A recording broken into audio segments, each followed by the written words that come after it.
무엇인가는 목표를 두고 그것을 추구하며 그래서 얻기 위해서 행하면서 나아가는 인생길, 삶의 인생길, 그 자체가 우리의 이 삶이라는 이 자체가 인생길입니다. 하나님께서는 이런 인생들의 인류의 모든 길을 주목하고 계신다는 거예요. 주목한다. 집중하여 바라보고 계시는 거예요.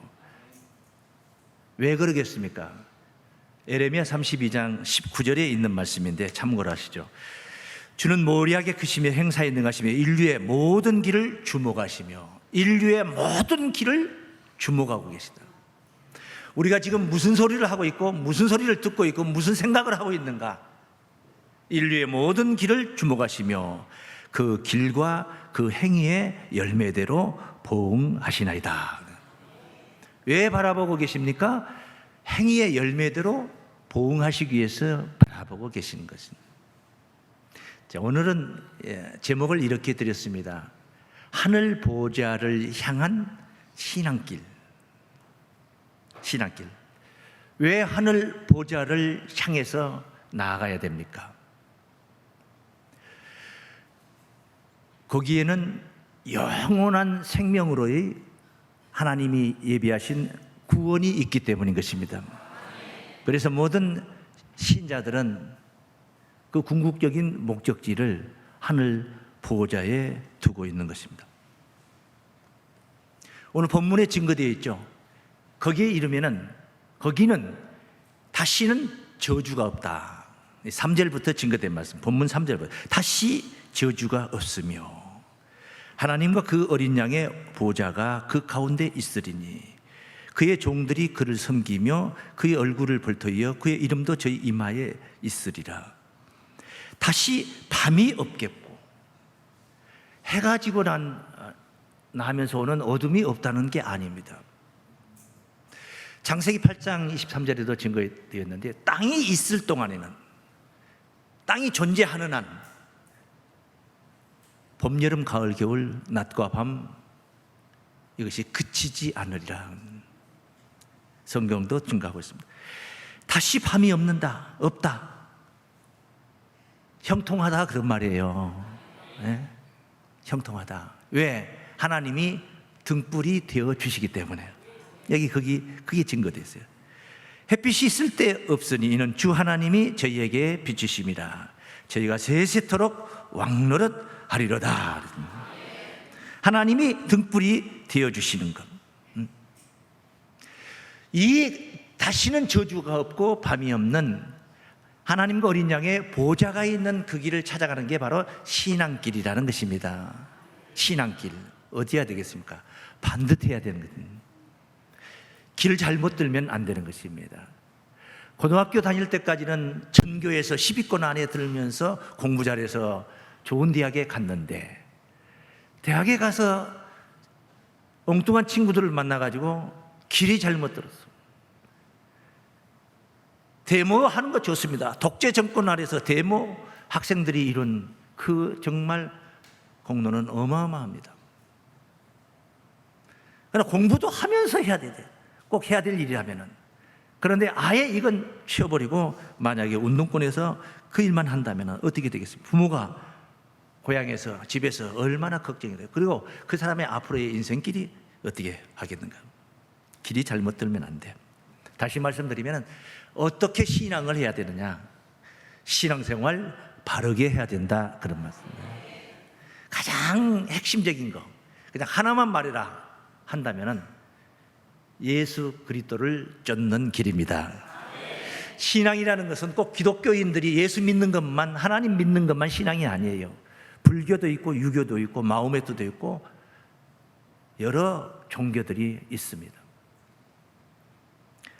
예수 그리스도를 하늘 보좌, 유일하신 참 하나님이 좌정하신 그곳 하늘 보좌에 이르는 길, 그것은 한마디로 말하면 예수 그리스도를 쫓는 길이다. 그래야만이 이룰 수가 있다. 한번 따라 하시겠습니다. 예수 그리스도를 쫓는 길입니다. 자, 오늘 본문 말씀 22장 1절부터 증거된 말씀이에요. 또 제가 수정같이 맑은 생명수의 강을 내게 보이니. 자, 강이 있다는 거예요. 강이 있어요. 강이 있다면은 강은 그냥 되는 게 아니죠. 압록강, 두만강, 한강 그냥 되는 게 아닙니다. 강에 물줄기 근원이 있는 거예요. 근원이 있는 거예요. 생명수의 강을 내게 보이니 하나님과 및 어린 양의 보좌로부터 나서. 그래, 이 근원이 어디다는 게 증거되어 있습니다. 하나님과 어린 양의 보좌로부터 나서 길 가운데로 흐르더라.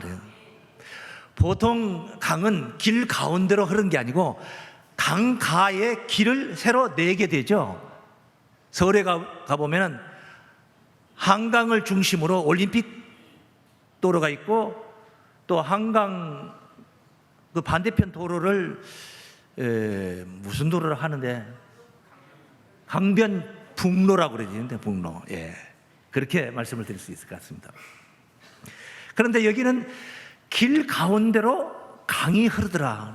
강이 본문에 지금 보니까 그러고 있습니다. 어디로부터 나서? 하나님과 어린 양의 보좌로부터 나서 그렇게 쭉 흘러내리는 거예요. 그래, 단순하게 생각하면 그 보좌에 올라가는 길 방법이 아주 쉽습니다. 그 강 물줄기를 따라서 계속 거슬러 올라가면 되는 거예요. 한강의 근원지가 어딘가를 보려면 그 물줄기를 따라서 강원도 쪽으로 계속 올라가면 되는 거죠. 마치 그런 것처럼 생명수의 강에 그 거슬러 올라서 근원을 찾아가면 된다. 그렇게 우리가 이해를 할 수가 있습니다. 그런데 이 길이 뭐냐? 이 길이 무슨 길이냐? 이 길 가운데로 흐른다는데 하늘 보좌로 가는 길이 있습니다. 하늘 보좌로. 서울 가는 길이 있고 부산 가는 길이 있고 제주도 가는 길이 있듯이 길이 있습니다. 하늘 보좌로 가는 길. 예수님께서 말씀하셨습니다. 요한복음 14장 6절 말씀에서 내가 곧 길이요 진리요 생명이니. 거기까지만 듣고 그 예수라는 이 길이 지금 언급한 계시록 22장에 있는 길이라고 말할 수는 없습니다. 그런데 그 뒤에 말씀을 들어보면은 그 길이 이 길이 그 길이구나 하는 것을 알았습니다. 나로 말미암지 않고는 아버지께로 올 자가 없느니라. 하나님께 나아갈 자가 없다. 오직 예수를 통해야만이 갈 수가 있다. 근데 내가 그 길이다. 내가 그 길이다. 지금 오늘 본문에 펼쳐져 있는 그 길 보니까 하늘 보좌로 연결되어 있는 길이란 말이에요. 하늘 보좌로 나아가는 길이라는 것입니다. 왜 예수님만을 통해야 되느냐? 하늘 보좌를 가는데 공부 잘해서 성실하게 착하게 의롭게 살면 될 텐데 왜 예수만이 꼭 그 길이냐? 그분만 통해야만이 갈 수가 있느냐? 설명을 장황하게 해야 되겠습니다만 아주 간단명료하게 설명드리면 예수 그리스도의 십자가 사랑 없이는 갈 수가 없다 그 말입니다. 예수님의 십자가 사랑 없이는 하늘 보좌에 이를 수가 없다. 왜 예수 그리스도의 십자가가 거기에 개입이 되느냐? 하늘 보좌는 흉악한 죄인들이 수고했다고 칭찬받으려 올라가는 게 아닙니다. 의롭다함을 얻은 자들이 하나님께 나아가서 영생 복락을 하기 위해서 나아가는 거예요. 그런데 우리가 예수 십자가 없이 어떻게 죄에서 자유할 수가 있습니까? 죄에 자유로울 사람 아무도 없습니다. 험한 세상 속에서, 그리고 우리의 인생이 완벽하지 못한 우리들이 오늘 당장 나보다 못한 사람을 꾸짖고, 그리고 잠시 후에 1시간도 못 되어서 또 내가 그런 꾸지람을 받아야 할 그런 대상이 되어 있을 수도 있는 거예요. 나는 그보다 더 잘났느냐, 더 완벽할 수 있느냐? 그렇지를 못하다는 것이죠. 모든 인간이 죄에서 해방받을 수가 없어. 내 행위로 의롭다함을 얻을 수가 없어. 만약에 내 행위로 의롭다함을 얻을 수가 있었다면 예수가 이 땅에 오셔서 십자가를 질 필요가 없는 겁니다. 우리 대신 죄를 짊어지실 필요가 없는 거예요. 내가 잘나서 내가 다 지킬 것 지키고 하나님 앞에 나아가는데 당신이 뭐 때문에 내 죄를 위해서 대신 죽어집니까? 그럴 필요 없습니다. 다른 사람을 위해서 죽으려면 몰라도 나를 위해서는 할 필요 없습니다. 이렇게 장담하고 나아갈 자가 누가 있겠냐. 눈으로 보는 게 죄고, 발길에 부딪히는 게 죄고, 손길 닿는 게 죄고, 마음의 의식 속에 생각하는 게 죄고, 그냥 주시하지 못하고 입을 열었더니 그게 또 죄가 되는 것이고, 털어서 먼지 안 날 사람이 없는 것은 왜 그런 줄 아십니까? 먼지 속에 살기 때문에 털어서 먼지 안 날 사람이 없어요. 왜 죄인이냐? 세상이 죄악된 세상이기 때문에 우리가 예수를 믿는 거예요. 예수 십자가 사랑, 그 공로 의지하지 않고는 하나님께 나아갈 수가 없는 줄을 믿습니다. 죄 문제를 해결해야 된다 이 말이에요. 하나님 앞에 나아갔을 때 죄의 싹이 있어요. 싹. 하루 동안 8시간 동안 열심히 봉사를 하고 땀을 흘려 일을 해 주었다면 일에 대한 대가의 싹이 있지 않습니까? 얼만가는 받아가 약속된 정해져 있는 금액을 받아가지고 그 싹스 일당을 받게 되는 것처럼 인생을 살면서 우리가 지었던 죄의 싹이 있어요. 간단하게 성경은 로마서 6장 23절 말씀에 죄의 싹은 사망이요. 다른 게 없어요. 사망이에요. 사망. 죄의 싹은 사망이요. 하나님의 은사는 우리 주 예수 그리스도 안에 있는 영생인 줄로 믿습니다. 이 하나님의 은사라는 거예요. 영생은 내가 쟁취하는 게 아니야. 내가 잘나서 부단히 노력해가지고 그래서 얻어낸 게 아니야. 하나님의 은사예요. 은사. 선물이라는 거예요. 선물. 은혜로 주신 거예요. 내가 예수를 협박해가지고 예수를 그냥 강압적으로 내 대신 죄를 짊어져라 해가지고 예수님이 십자가 진 게 아니에요. 그냥 하나님이 세상을 이처럼 사랑하사 독생자를 주셨으니 이는 저를 믿는 자마다 멸망치 않고 영생을 얻게 하려 하심이라. 거저 주신 것입니다. 그 은혜라고 하는 거예요. 은혜. 정당한 내가 일을 하고 약속된 금액을 받는 건 은혜가 아니에요. 그 싹스를 받는 건 은혜가 아니야. 나는 그렇게 일을 안 했는데 생각보다 많이 아침 8시에 출근해서 하루 종일 일을 했는데 7시에 출근해서 하루 종일 일을 했는데 한 데나리온을 받기로 약속이 돼요. 하루 동안 하고 나서. 그런데 점심때 온 사람도 6시에 5시에 온 사람도 5시에 온 사람이 6시까지 1시간밖에 일을 안 했어. 그런데 한 데나리온을 주더라는 것입니다. 이게 은혜예요. 이게 은혜. 그래 아침부터 온 사람은 생각하기를 억울하다 이거지. 억울하다. 왜 똑같이 주십니까? 자기는 더 줄 줄 알았어. 그랬더니 똑같이 주는 거야. 아야, 내가 너하고 약속한 게 얼마냐? 한 데나리온 아니냐? 네 것만 받으면 되지. 왜 내가 남에게 은혜를 베푸는 것까지 네가 내 것을 가지고 간섭을 하느냐? 우리는 5시에 일터에 와가지고 1시간밖에 일한 게 없어. 그런데도 하나님 우리를 구원하는 거예요. 우리가 선지 성현들처럼 잘나고 똑똑하고 더 많이 훌륭하고 내 목숨을 바쳐서 순교를 당하고 거기까지 피 흘리기까지 주님을 섬기고 있습니까? 그러지도 못하고 있지 않습니까? 그럼에도 하나님은 우리를 은혜로 구원시켜 주시겠다. 무조건적인 사랑인 것입니다. 우리가 죄인 된 것도 그냥 거저 된 거예요. 에덴 동산에 아담 한 사람이 범죄하고 불순종함으로 인해서 인류가 에덴에서 쫓겨난 것입니다. 생명나무가 있는 그 에덴 동산에서 쫓겨나게 된 것. 그것이 세상이에요. 우리가 살고 있는 세상이에요. 그 한 사람으로 인하여서 죄가 들어왔고 죄로 인하여서 사망이 뒤따라 들어온 것입니다. 그래야 한 사람의 불순종으로 많은 사람이 죄인이 된 거예요. 인류가 다 죄인이 된 거예요. 로마서 5장 19절에 언급하고 있는 말씀. 한 사람의 순종치 아니함으로 많은 사람이 죄인 된 것 같이, 마치 그런 것처럼 한 사람의 순종하심으로, 여기 순종은 바로 예수 그리스도의 십자가 순종을 얘기하는 거예요. 한 사람의 순종하심으로 따라십니다. 많은 사람이 의인이 되리라. 할렐루야. 많은 사람이 의인이 되는 거. 어떻게 되는 거예요? 다 은혜로 되는 거예요. 예수 그리스도를 믿으면 멸망치 않고 영생을 얻게 되는 은혜인 줄로 믿습니다. 그래서 첫 번째는 예수 그리스도를 쫓는 길이다. 두 번째, 오늘 본문이 제시하고 있습니다. 앞서도 설명드렸습니다. 생수의 강이라고 그랬어요. 생명수의 강이라는 거. 우리가 흔히 H2O 물이 모여가지고 강을 이루는 이런 거를 연상하는데 그게 아니죠. 하늘 보좌에 무슨 그런 강이 있습니까? 그런 강 이야기가 아니에요. 생수가 무엇인가를 알아야 돼요. 이 생수의 강이라고 하니까 생수가 엄청나게 강을 이루고 있다. 생수. 이 생수가 뭐냐? 생수를 우리가 쫓아서 따라 올라가면은 보좌에 이른다. 할렐루야. 생수는 하나님의 말씀을 가리키고 있습니다. 그래서 두 번째 한번 따라 하시겠습니다. 생수의 말씀을 쫓아가는 길입니다.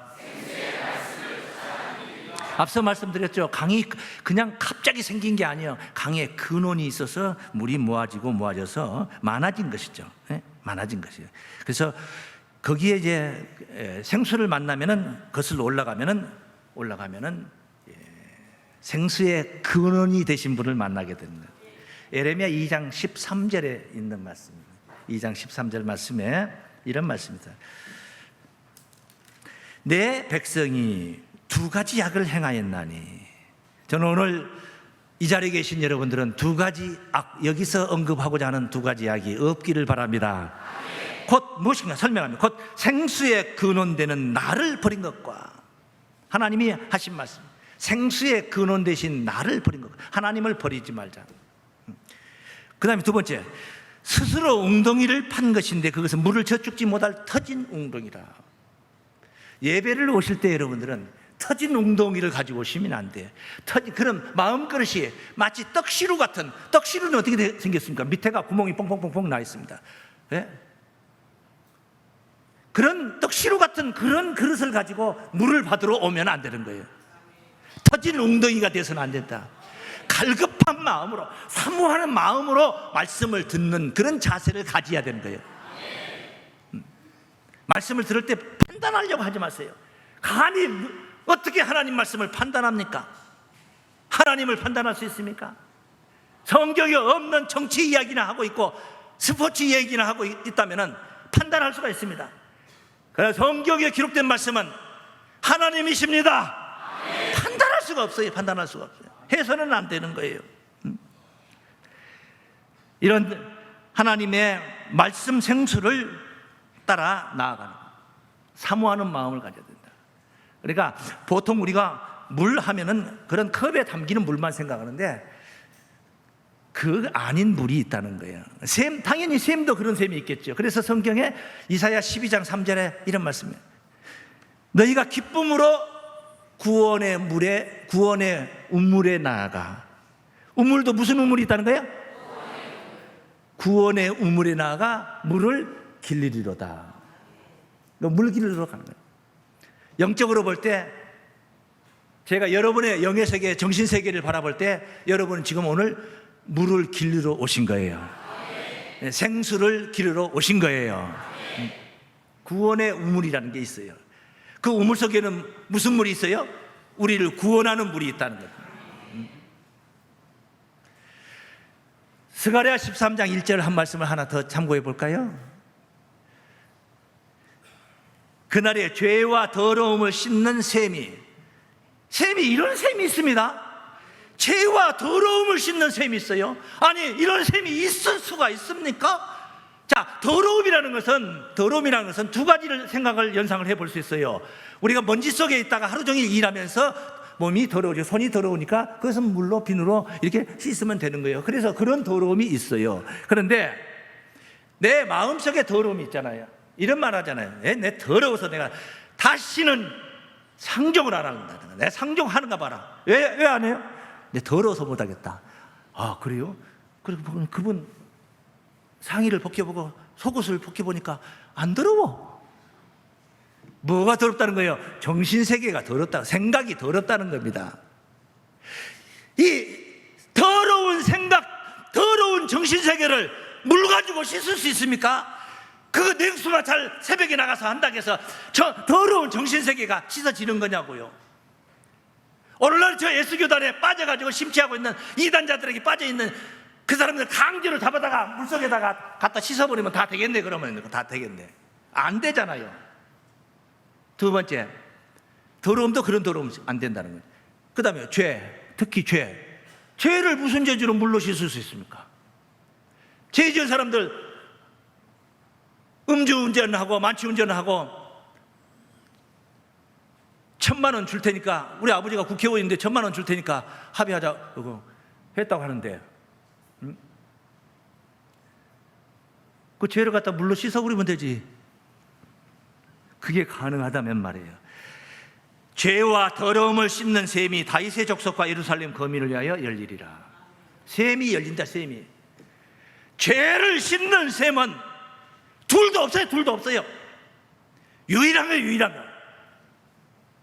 공자가 언제 우리의 죄를 대신 짊어졌다고 해본 적 있습니까? 사카가 언제 우리의 죄를 대신 짊어지고 죽었습니까? 죄 문제에 관한 한 유일한 하나입니다. 하나. 그리스도의 십자가 보혈인 줄로 믿습니다. 이로 인해서 우리의 죄가 씻어지는 거예요. 이런 영적인 셈이 있다는 거예요. 영적인 셈. 그래서 예수님이 이 땅에 오신 겁니다.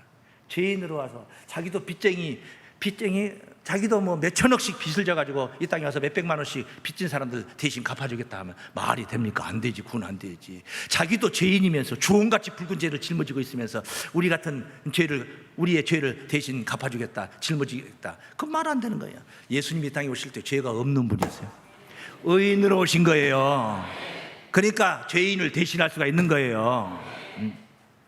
잠언서 10장 11절 말씀이에요.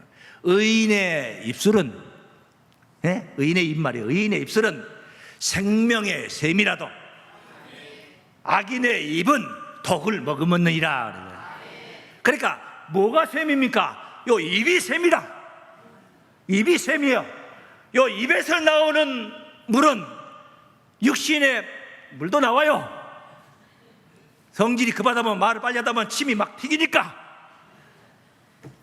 입에서 나오는 메시지가 생명의 메시지인 줄로 믿습니다. 생수라 이 말이에요. 생수. 예수님이 그 생수를 가지고 오신 거예요. 하늘 소식, 천국 복음을 이 땅에 가지고 오신 거예요. 예수님의 말씀이 생수라는 것입니다. 할렐루야. 그래서 예수님이 이런 말씀을 했어요. 사마리아 여자, 야곱의 우물가에서 물을 길러 왔어요. 한 여인이 내게 물 좀 달라. 좋게 물 좀 달라 아쉬운 소리 했으면 그걸로 끝나야 되는데 주님이 그 뒤에다 토를 달았습니다. 네가 내게 주는 물은 다시 먹어도 다시 목마르지만 이런 컵에 담긴 물은 먹어도 다시 목마른단 말이에요. 내가 네게 주는 물은 영원히 목마르지 않고, 이건 요한복음 4장 13절 14절에 있는 말씀. 영원히 목마르지 않고 그 속에서 영생하도록 솟아나는 샘물이 되리라. 이해가 안 되죠. 컵에 담는 물동이 속에다 담는 물만 생각하고 있는 사람의 입장에서는 이해가 안 돼요. 내가 네게 주는 물은 하늘 소식, 천국 복음을 얘기하는 거예요. 그 속에서 영생하도록 솟아나는 샘물이 되리라.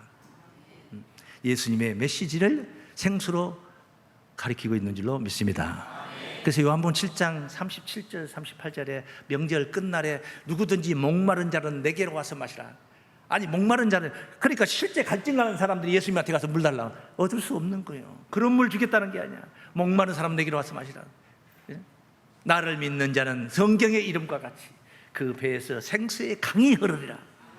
배에서 체내에서 흐를 수 있는 강, 우리 인체에 물이 기껏해야 얼마나 들어있겠습니까? 이 속에 또 들어있어도 뭐 깨끗한 게 뭐 얼마나 있겠습니까?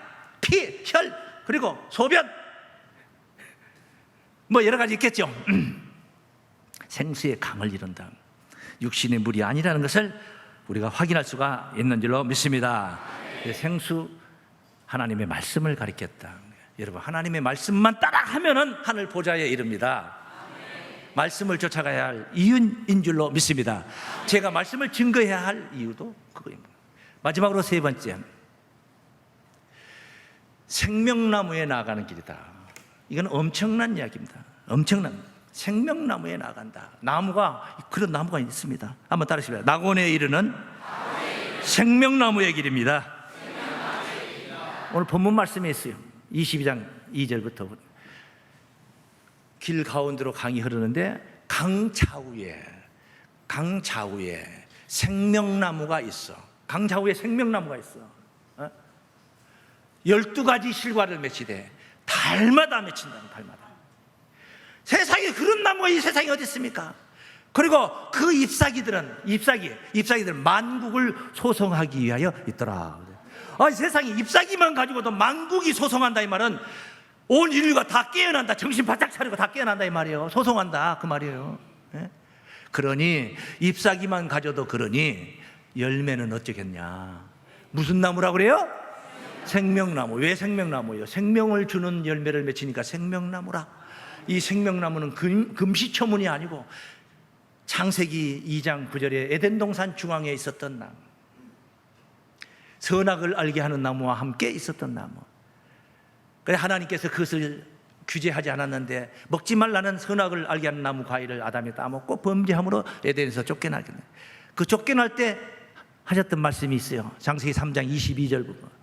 보라, 이 사람이 선악을 아는 일에 우리 중 하나같이 되었습니다. 그가 그 손을 들어 생명나무 실과도 따먹고 영생할까 하노라 하시고, 생명나무 실과를 따먹고 뭔 생할까? 그거 따먹으면 영생한다 이 말이에요. 그러니까 영생의 과일이라는 거예요. 영생할까 하노라 하시고 그 사람을 내어 쫓아 그의 근본된 토지를 갈게 하시는. 그리고 나서 그룹들과 두루 도는 화영검을 둬서 생명나무의 길을 지키겠다. 인류가 한 번도 정복하지 못한 생명나무의 길, 그게 바로 어디 있느냐? 하늘 보좌 앞에 펼쳐지고 있습니다. 할렐루야. 죄인들이 갈 수 있는 게 아니야. 죄인들이 갈 수 있는 게 아니야. 오직 의롭다함을 얻은 자들이 누리게 될 줄로 믿습니다. 잠언서 11장 30절 말씀에 의인의 열매는, 그래서 의인의 열매는 생명나무라 그랬어요. 의인의 열매는 무슨 나무라? 생명나무라. 그래서 의인의 열매는 생명나무. 우리가 어떻게 의인이 돼요? 로마서 3장 24절 말씀에 하나님의 은혜로 된다고 그러죠. 은혜로. 뭘로 된다고요? 은혜로. 값없이 거저 주신 거예요. 그리스도 예수 안에 있는 구속으로 말미암아 예수 잘 믿어서 그 말이에요. 하나님의 은혜로 값없이, 다시 의롭다 하심을 얻은 자 되었느니라. 값없이 의롭다 하심을 얻은 자 되었느니라. 할렐루야. 그 생명나무의 길이라는 것입니다. 계시록 2장 7절 말씀에 이기는 자는 성령이 교회들이 하신 말씀을 들을지어다. 이기는 자는 들을지어다. 이기는 그에게는 내가 하나님의 낙원에 있는 생명나무 과실을 주어 먹게 하리라 그래요. 아담이 따먹으려고 할 때는 쫓아내버렸는데 이기는 그에게는 생명나무를 과실을 주어서 먹게 하는, 하나님이 준다 이 말이에요. 주어서 먹게 하리라. 이게 생명나무의 길은 낙원에 있는, 하나님의 낙원에 있는 생명나무의 과실을 주어 먹게 하리라. 그래서 이겨야 돼요? 져야 돼요? 뭐 팔씨름에서 이기고 씨름에서 이기자는 게 아닙니다. 세상을 이겨야 천국을 얻을 수 있어요. 땅을 이겨야 하늘을 얻을 수 있습니다. 세상도 못 이기는 사람이 어떻게 하늘에 이를 수 있겠습니까? 요한 1서 5장 4절 말씀에 하나님께로서 난 자마다 세상을 이기느니라. 진짜 여러분이 하나님의 자녀라면 세상을 이기느니라. 세상을 이기는 이김은 무엇이냐? 세상을 이기는 이김은 돈이 아닙니다. 권력이 아닙니다. 기사이적이 아닙니다. 하나님을 믿는 믿음이라고 그랬어요. 할렐루야.